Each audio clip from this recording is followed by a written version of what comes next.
அனைவருக்கும் வணக்கம். Manampathi தனிகேஷ்குமார் ஆத்துமன் YouTube channel நேயர்களே வணக்கம். நேற்று நடந்த செமிஃபைனல் 2வது மேட்ச் இந்திய அணிக்கும் இங்கிலாந்து அணிக்கும் வெஸ்ட் இண்டீஸில் நடந்தது. கயா அப்படின்ற ஒரு பிச்சில் நடந்தது.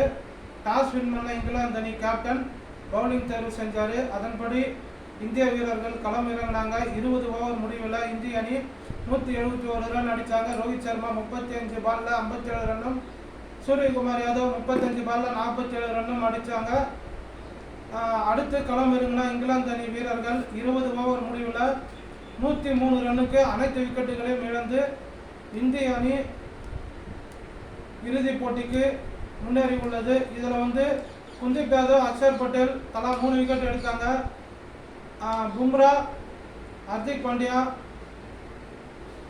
ரெண்டு விக்கெட் எடுத்தாங்க. இதில் 2 ரன் அவுட் நடந்தது. இதன் காரணமாக இந்திய அணி இறுதிப் போட்டிக்கு தகுதி பெற்றிருக்கு.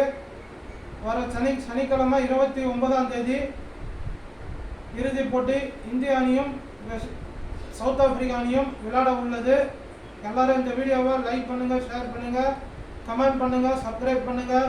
நன்றி, வணக்கம்.